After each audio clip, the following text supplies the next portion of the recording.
केदार जोशी जी, जयपुर से। आदर आदर। महाराज जी, क्या बोल बोल कर माला जपने के भी उतना ही लाभ मिलता है जितना बिल्कुल शांत रहकर जपने से मिलता है? अंतर है। जब हम बोलकर नाम जप करते हैं उसे वैखरी जप कहते हैं, और जब हम इसे उपांश जप कहते हैं, इसे मानसिक जप कहते हैं। तो प्रत्येक से, जैसे जो यज्ञ है, एक यज्ञ करता है और एक जप करता है। तो यज्ञानाम जप यज्ञोष्मी, यज्ञों में सर्वश्रेष्ठ यज्ञ जप यज्ञ है। जप यज्ञ में वैखरी, राधा राधा राधा राधा राधा राधा राधा वाचिक। तो यज्ञ से 10 गुना बढ़ करके वाचिक जप में फल है, वाचिक से 100 गुना बढ़ करके उपांशु में है, उपांशु से 1000 गुना बढ़ करके मानसिक में है। ऐसा प्रभाव है।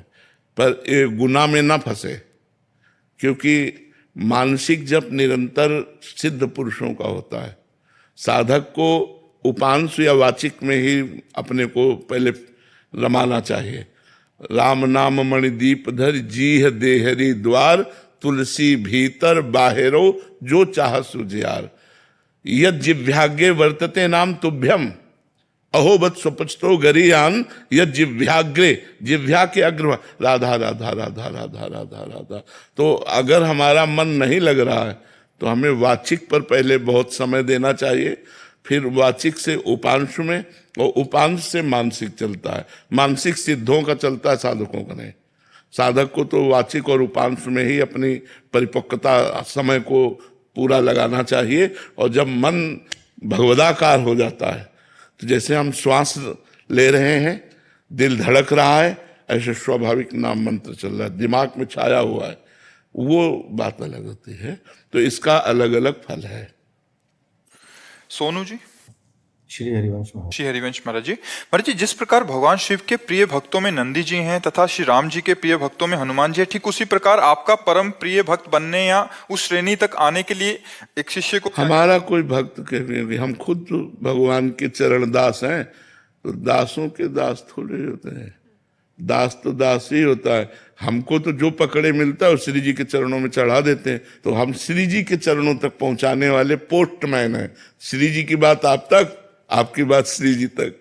हम तो खुद दास बनना चाहते हैं। हम दास किसे बनाएंगे? हाँ, दास तो स्वामिनी जी के, प्रियालाल के दास, समझ रहे ना? गुरुदेव, एक बड़ी दुविधा है जी। हमारा सिनेमा हॉल है भागीदारी में, जो नए जमाने का मल्टीप्लेक्स बोलते हैं, थिएटर। तो उसकी आमदनी को शुद्ध कैसे करें? जैसे राजा का अन्न खाने से ऋषिवर का रानी का हार अपने झोले में डाल दिया।